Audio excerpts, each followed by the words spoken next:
Today I'm showing you a recipe for a classic Moroccan dish, baked fish with charmoula marinade. We're going to marinate the fish in charmoula, which is a traditional Moroccan marinade, most often used with fish. We already have a charmoula spice mix, so we're only adding fresh coriander, vinegar, a bit of harissa, and we're going to garnish it with vegetables. For the vegetables, I've picked tomatoes, a few potatoes, green olives, and red pepper to spice it up.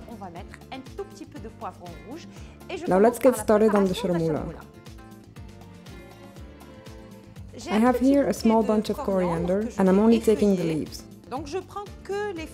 Why is that? It's because in a marinade the stems don't add anything, they're tough and they don't hold much flavor. I like to use the stems to line the bottom of a tagine or to flavor a broth. For the charmoula, I think it's best to stick with just the leaves.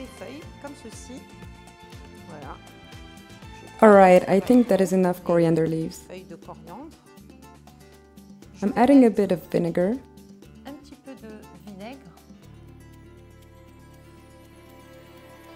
That makes the blending process smoother. I'm also adding the charmoula spice mix, a nice spoonful of it. The quantity will depend on your taste and how much spice you like, so don't hesitate to make it your own. I'm adding a bit of salt so the food processor can work smoothly and really work the coriander leaves into the marinade.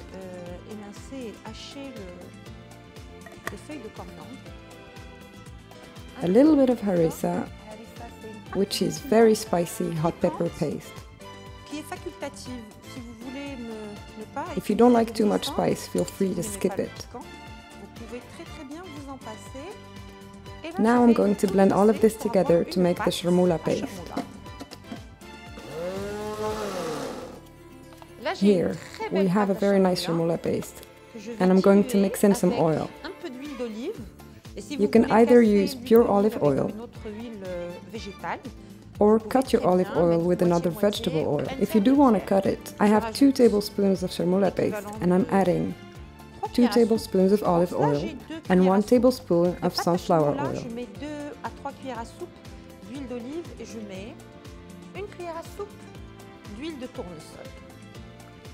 I'm now going to stuff the fish with the charmoula paste.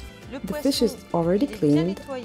I've taken out the eyes, the backbone or spine, and now I'm spreading some of the charmoula paste into the flesh.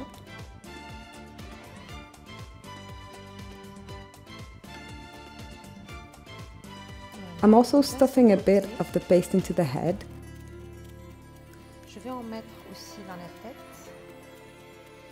Because personally I love fish cheeks. In Spain they even have a dish made just of them. It's called cocochas and it's delicious. I'm taking the vegetables, starting with the tomatoes. You want to put your tomatoes in the remaining charmoula paste.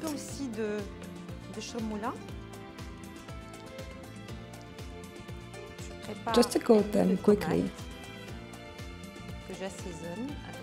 And lay them down in your oven dish like a bed of tomatoes.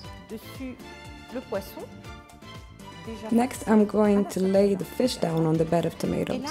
And then I'm taking my small potatoes. I've already prepared them. They're peeled and boiled.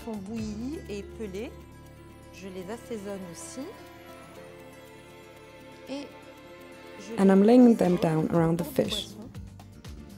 If you're wondering why I prepared them beforehand, it's because potatoes need more cooking time, while tomatoes and fish cook much faster. So I pre-cooked the potatoes, coated them in the charmoula paste, and added them to my dish.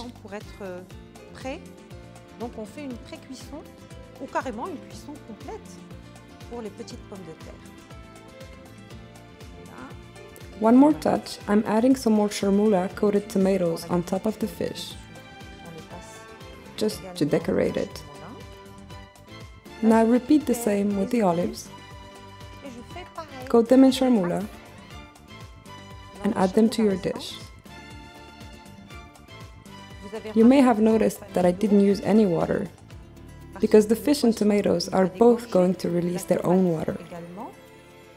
And since the fish cooks relatively fast in the oven, you don't need to add water.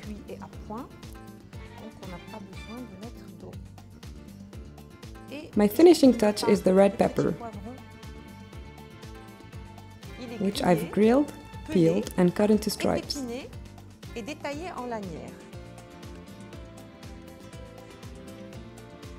There, isn't the dish looking great already? Beautiful! So we're going to put the dish into the oven, which I've preheated to 340 degrees Fahrenheit, which is 170 degrees Celsius. I'm going to let it cook for 20 to 25 minutes. Then I'm turning off the oven and letting the fish sit in the off for about 15 minutes. This allows the heat to distribute uniformly through the fish. Of course, the cooking time will depend on the size of your fish. I have a 1.5 pound or 700 grams Pandora fish, so I'm cooking it for 20 to 25 minutes, then letting it rest in the oven for 15 minutes. Feel free to adapt according to your fish.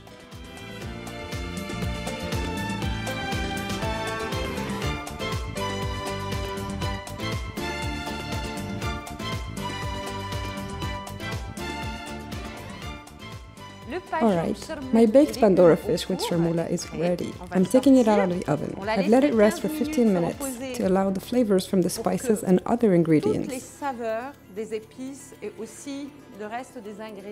to be nice and uniform throughout the fish, so that the flesh is nice and flavorful. There you go, it's ready and it's delicious. I hope you will try out this recipe, and as always, I wish you bon appétit!